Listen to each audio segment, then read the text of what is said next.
Reporting and market research has changed over the years. Where once junior employees were relegated to dank and Byzantine graphing departments that spat out endless reams of data, only to have it dumped uninterpreted in the laps of their confused clients, market research reporting has evolved. Now, market researchers often try to act as storytellers, working to guide their clients through the research data to discover the narrative that data holds. Hello, and welcome to the inaugural episode of Stories of Market Research, the Insightrix Podcast. My name is Duncan McGregor, your podcast host and the Marketing and Communications Coordinator at Insightrix Research in Saskatoon, Canada. In this, our first podcast episode, we're talking with Ellen Eastwood, an independent research and insights consultant, instructor with the Market Research and Intelligence Association, and research storyteller.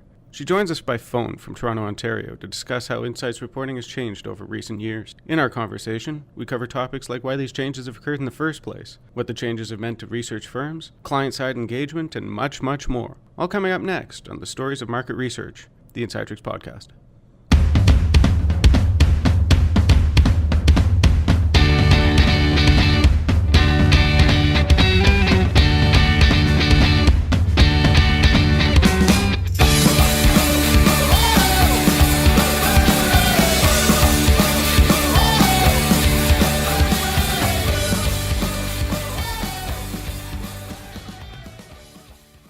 Thank you very much, Ellen, for joining us all the way from Toronto and chatting with me. Welcome to our podcast. Thank you so much. Our research department, and the rest of us, honestly, for that matter, we're all really glad to get a chance to talk to you and pick your brain about a few things. So maybe could we just jump right into it?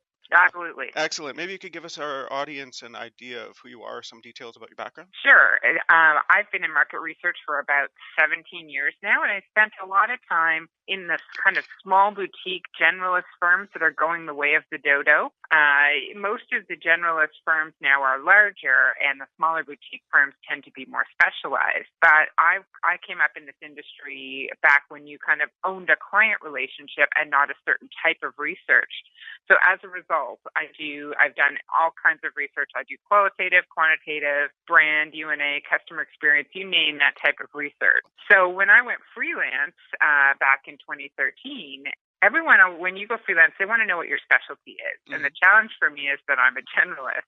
So I was thinking to myself, what's the real through line that I can say is my specialty? And I realized that the thing that I've always been passionate about in this industry is the storytelling aspect. Mm-hmm. And so, if you look at my LinkedIn, you'll see that I position myself as a research storyteller.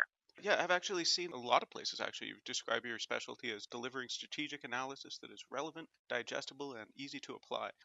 Could you expand on that a little bit further? Sure. I mean, the pretty simple thing is that I just don't dump 200 slides on the client's lap. I'd say, good luck with it.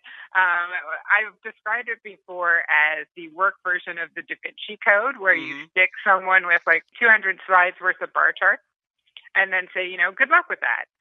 What I like to deliver is something that's succinct and straightforward and actually tells a story.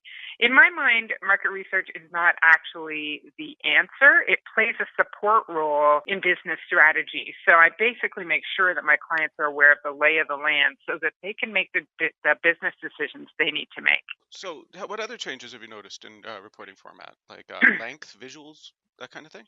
So over the years, it's interesting because I have to say, sadly, there is a lot that hasn't changed in our industry. Mm-hmm. There's still a lot of those 200-slide bar chart reports out there. I recently saw a report that was, say, about 200 slides, and it was a focus group report. And I thought there's absolutely no way that could be helpful to anybody. It's just a huge data dump for somebody to take in all at once. There you right? go.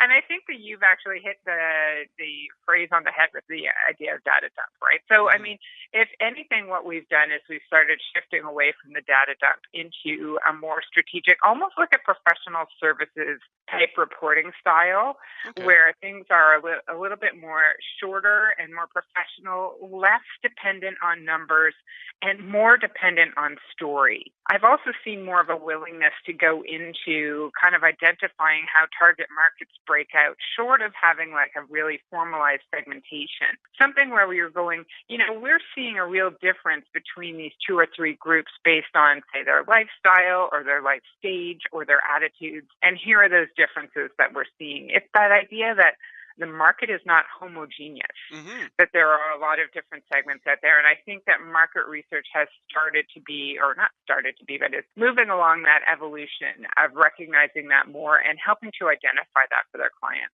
Yeah, you're actually giving people actionable reports that you can give to people, right? Absolutely. So do you think that's actually one of the reasons that these changes have occurred, the actionability concerns? I think that's part of it. I mean, I think there's a lot of industries that are related to market research that have started to siphon off some of what was traditionally market research's role. I mean, if you think about database analysis and professional services firms, there's a lot of people out there doing, and social media monitoring, there's a lot of people doing things that are related to what we do. And for a while, people were feeling very threatened of like, where's market research have a role? So I think that a lot of us stepped up to that plate and said, okay, I think we need to become more actionable, shorter, more professional. And the other thing to remember, too, is that we don't have the same attention span we used to have. With the advent of the way that we consume media now, people don't have the time for, 100 or 200 slides. They want a story in a much shorter time. And I think market research has had to recognize that to compete. More along the lines of delivering key takeaways as opposed to massive dumps of graphs and data and numbers. Right. Is budget a concern as well? Do you think that's one of the reasons that these things have happened as well? There could definitely be some of that. I've been in this industry long enough to have had about half my career before the economic decline and then half of it after. And even though, of course, we have recovered from that, there still seems to be a lot more budget sensitivity than there ever used to be. People are looking for ways to do things more economically. But, people are still willing to take chances. I know at MRIA a few years ago, there was a panel and it was a client-side panel. And the main takeaway that I got from that was people saying, hey, supply-side researchers, help me convince my internal clients that doing new and different types of research is important. So that's something that, I took away from that. Really, we have to be their partners in actually sort of creating this new climate for market research. That's something that we definitely get into in the course that I teach, the essentials of market research. First of all, the client side, but also the supply side of being a partner in that way. Well, how can client-side researchers engage and prepare vendors to provide the most insightful results possible? Well, the biggest thing I have actually did a bit of a TED Talk on the client role in research storytelling because I think there's this general belief that clients don't have to do much, right? But if you look at the way that most market research briefings happen, they tend to be very short and lacking in detail. They're often one-dimensional.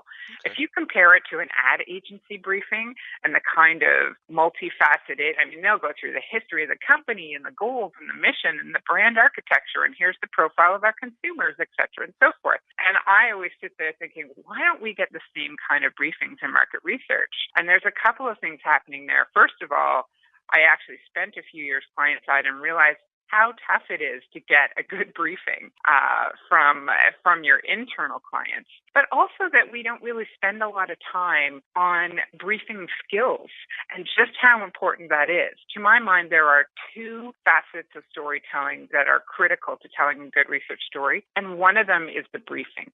People are always surprised when I say that because they don't think it's as important as it is. But if you don't have that foundation, it's impossible to build a great research story. Going back to just reporting in general, have you noticed any changes in programs used to do that? I'm not so much in that area. There's probably people who could do better than me. But one thing that I've noticed is really taking some precedence that I think is doing a great job. And this is something that I got immersed in at the last MRIA conference, is the role of video in the kind of qualitative research that we do. And the fact that when you're working in video, and the fact that we all now have such easy access to images and videos from our phones, you can capture things in the situation as they're happening that market research really struggles to get in any other way. So that's one thing that I was really happy to see is taking a leading role and seems to be sort of emerging. So that's a lot of changes over the last little while, right?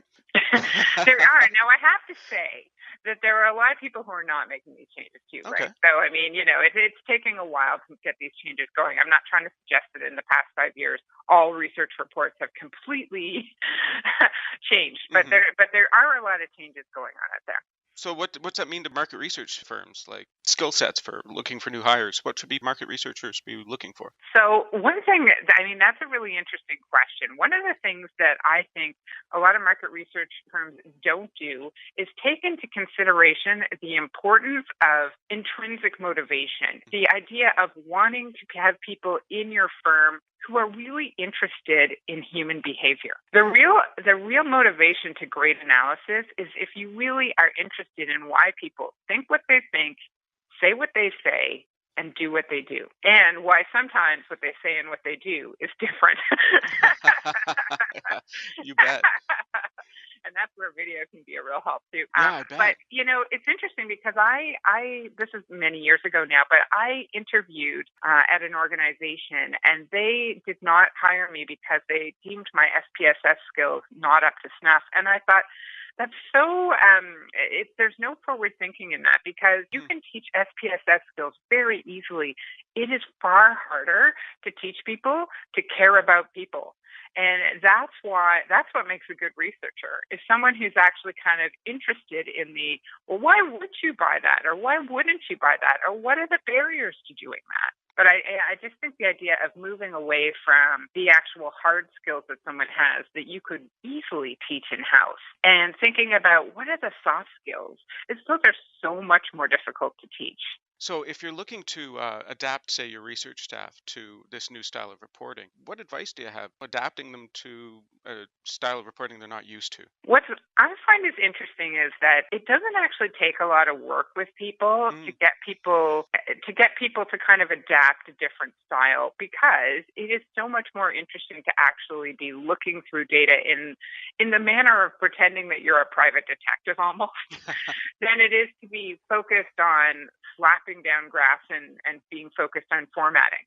Right? So people will respond when you actually bring them into it and say, but we need to understand why. And I find if you actually do a little bit of work, if you kind of let your more junior employees do a bit of shadowing with you, they can learn the two skills that they really need to learn, which is, one, that idea of how do we analyze data so we can tell a story, and B, how do we communicate it in a really simple, straightforward manner. That's one thing that I've worked with a lot with more junior employees is, let's work on how we're communicating this. And I have a few very simple principles of doing that. And it doesn't take most educated people more than, one report or so to kind of get that style and understand it and work with it. But it's just a bit of working with people. So once you've got your staff in order, do you still find that there are those clients that still want to see every number, full distributions, each question, even though they're not really meaningful?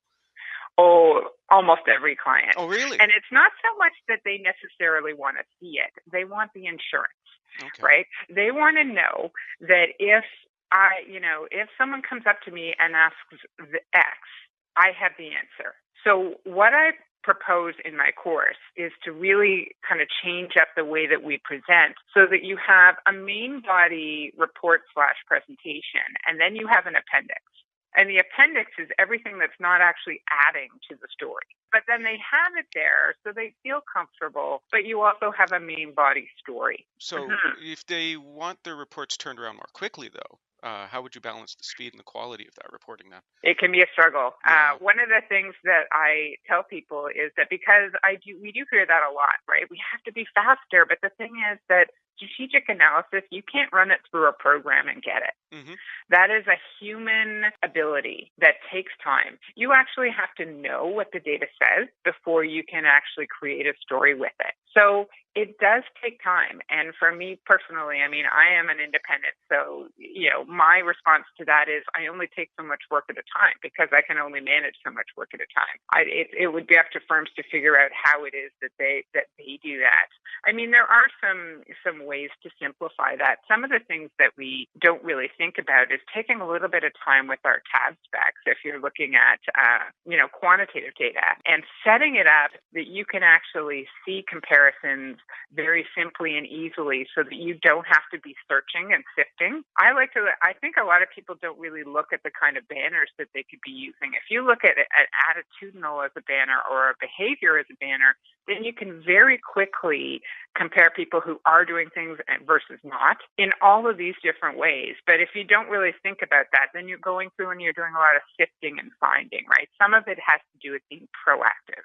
Excellent. Well, this has all been super, super handy. I'm learning a lot from you today. I really appreciate it. Thanks. You've got an event coming up here in the 2nd of November in Regina. That's right, yeah. Can you tell us a little bit about it? So this is through the MRIA, and I'm teaching my course, the Essentials of Research Storytelling. So it's a one-day course, and it goes through all of the various phases of research from the briefing right on through the presentation and how you embed good storytelling into all of the different phases of research.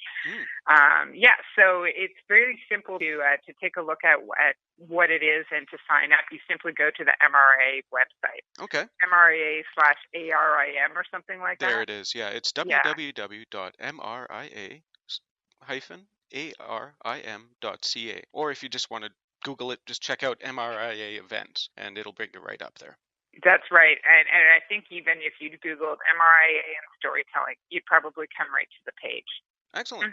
Well, I really want to encourage all of our listeners to go check it out. Thank you very much. Yeah, no, I'm really looking forward to coming and doing it in Regina. This will be the 4th time I taught it, and all the other 3 have been here in Toronto. So I'm really looking forward to taking it out on the road. And I've had great response when I posted on LinkedIn, a few different people saying, yes, can't wait to come. Well, hopefully the weather holds out for you. Yes, I'm hoping so too. Excellent. Well, thanks again for agreeing to be on our show, and we hope to see you again sometime. Thank you so much. It was great talking with you, Duncan. And there you have it. We'd like to thank Ellen Eastwood for appearing on our podcast and hope you'll join her in Regina on the 2nd of November for her Essentials of Research Storytelling presentation. You can go to the MRIA website, the events section, to find out more. I really enjoyed having a chance to talk with her. Our interview where she described her approach to reporting as storytelling, I hope is going to inform future episodes as we seek to explore the narratives in both the client and supply side of market research. We also want to thank you for joining us on our inaugural podcast. We'll be back soon to bring you more interviews, insights, and more on stories of market research, the Insightrix Podcast.